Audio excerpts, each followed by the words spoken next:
ചാനലിലേക്ക് സ്വാഗതം. ഇന്നൊരു കുക്കിംഗ് റെസിപ്പിയാണ് കേട്ടോ. പയറിൻ്റെ ഇല വെച്ചിട്ട് എങ്ങനെ തോരൻ ഉണ്ടാക്കുക എന്നുള്ളതാണ് വീഡിയോയിലൂടെ കാണിച്ചിരിക്കുന്നത്. അപ്പോൾ നമുക്ക് വീഡിയോയിലോട്ട് പോയാലോ? അപ്പോൾ നമുക്ക് ഹെൽത്തി പയറില തോരൻ ഉണ്ടാക്കിയാലോ? അതിനായിട്ട് നമുക്ക് എടുക്കേണ്ടത് ഒരു കെട്ട് പയറിൻ്റെ ഇല കേട്ടോ. വള്ളിപ്പയറിൻ്റെ ഇലയാണ് എടുത്തിരിക്കുന്നത്. അത് കട്ട് ചെയ്യണം. ഞാനിതിപ്പോൾ കഴുകി വൃത്തിയാക്കിയ വള്ളിപ്പയറിൻ്റെ ഇലയാണ് എടുത്ത് കാണിച്ചിരിക്കുന്നത്. നമുക്ക് കട്ട് ചെയ്യാം. കട്ട് ചെയ്തിട്ടുള്ളത് എടുക്കാം. ഞാൻ കട്ട് ചെയ്ത് വെച്ചിട്ടുണ്ട്. നമുക്കതിനാവശ്യമായിട്ടുള്ള സാധനങ്ങൾ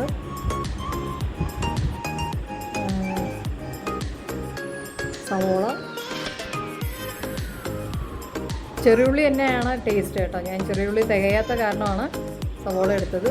കുറച്ച് ചെറിയുള്ളി, 2 പച്ചമുളക്, അതേപോലെ വെളുത്തുള്ളി, കുറച്ച് വെളുത്തുള്ളിയും കൂടെ നമ്മൾ ഇതിനായിട്ട് എടുക്കുക. അതും അരിഞ്ഞ് വയ്ക്കുക. അപ്പോൾ സവോളയും ചെറിയുള്ളി അതുപോലെ തന്നെ വെളുത്തുള്ളി പച്ചമുളകെല്ലാം അരിഞ്ഞ് വെച്ചിട്ടുണ്ട്. ഇത് നമ്മൾ ഗ്യാസ് കത്തിച്ച് ചീനച്ചട്ടി ചൂടാക്കാനായിട്ട് വയ്ക്കുക. എണ്ണ ഒഴിച്ചിട്ട് ചൂടായി വന്നതിന് ശേഷം ആദ്യം വെളുത്തുള്ളി ഇടുക. എല്ലാ സാധനങ്ങളും ഇടുക. പച്ചമുളക്,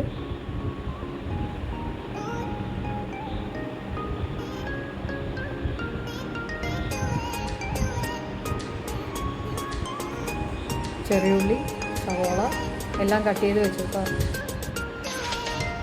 മാറ്റി വെച്ച സാധനങ്ങളെല്ലാം നമ്മൾ പിന്നെ ചട്ടിയിലോട്ട് ഇട്ട് നല്ലപോലെ വഴറ്റിയെടുക്കുക. അതിൻ്റെ പച്ചമണം മാറുന്ന വരെ വഴറ്റിയെടുക്കുക.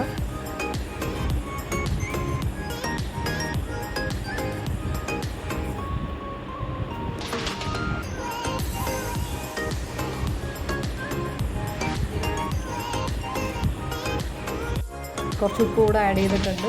പെട്ടെന്നപ്പോൾ വഴന്ന് കിട്ടുമല്ലോ. എന്നിട്ട് വീണ്ടും നല്ലപോലെ മിക്സ് ചെയ്ത് ഇളക്കിക്കൊണ്ടിരിക്കുക. കുറച്ചൊന്ന് കളറ് മാറുന്ന വരെ നമ്മൾ വഴറ്റണം.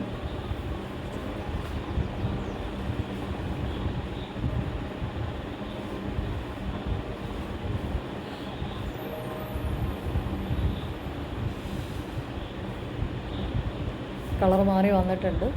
അപ്പോൾ നമ്മൾ അരിഞ്ഞു വെച്ച പയറിൻ്റെ ഇല നമുക്കിതിലോട്ട് ഇട്ട് കൊടുക്കാം. കുറേശ്ശെയായിട്ട് ഇട്ടിട്ട് മിക്സ് ചെയ്ത് കൊടുക്കാം.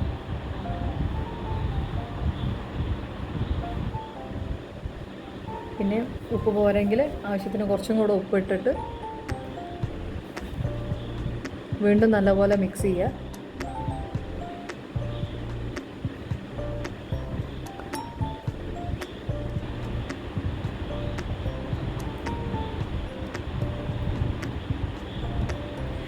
അതിനുശേഷം ഞാൻ ഇതിലൊരു കാര്യം എന്താ പറയുക, വീഡിയോ എടുക്കാൻ വിട്ടുപോയിട്ടുണ്ട്. നമ്മൾ കുറച്ച് എന്ത് ചെയ്യണം അറിയോ, വെള്ളം തെളിച്ചിട്ട് വേണം വേവിക്കാൻ വയ്ക്കാം കേട്ടോ. ഒരുപാട് വെള്ളം തെളിക്കണ്ട, കുറച്ച് വെള്ളം തെളിച്ചിട്ട് വേണം അടച്ചു വെച്ച്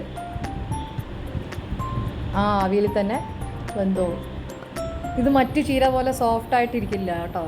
പയറിൻ്റെ ഇലയുടെ എല്ലാവർക്കും അറിയുമെന്ന് വിചാരിക്കണം. അറിയാത്ത കൂട്ടുകാർക്കായിട്ട് നമ്മൾ മറ്റ് ചീരയെ പോലെ സോഫ്റ്റായിട്ടിരിക്കില്ല. ചെറുതായിട്ട് ഇങ്ങനെ ഒരു ക്രഞ്ചി പോലെ ഉണ്ടാവും. വീണ്ടും നല്ലപോലെ മിക്സ് ചെയ്ത്, ഞാൻ പറഞ്ഞില്ലേ വെള്ളം തെളിച്ചത് ഞാൻ ഇതിൽ കാണിച്ചിട്ടില്ല. വെള്ളം കുറച്ച് ഞാൻ തെളിച്ചിട്ടുണ്ട്. തെളിച്ചതിന് ശേഷം അടച്ചു വെച്ച് കഴിക്കുക. പെട്ടെന്ന് തന്നെ ആയിക്കോളും. ചീരയ്ക്കൊക്കെ ആവാൻ അധികം സമയം വേണ്ടല്ലോ. ഇത് ആയിട്ടുണ്ട്. അതിനുശേഷം ഒരു 1/4 കപ്പ് തേങ്ങയും കൂടെ ഇതിൽ ആഡ് ചെയ്തിട്ട് അതിൻ്റെ ഒന്ന് പച്ചപ്പ് മാറുന്ന വരെ കുറച്ച്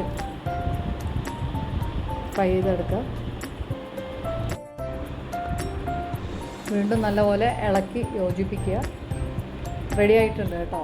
ഇത്രയേ ഉള്ളൂ, അധികം സമയമൊന്നും വേണ്ട. അപ്പോൾ നമ്മുടെ ടേസ്റ്റി ഹെൽത്തി ആയിട്ടുള്ള പയറില തോരൻ റെഡി ആയിട്ടുണ്ട്. എല്ലാവരും ട്രൈ ചെയ്യുക. Thanks for watching.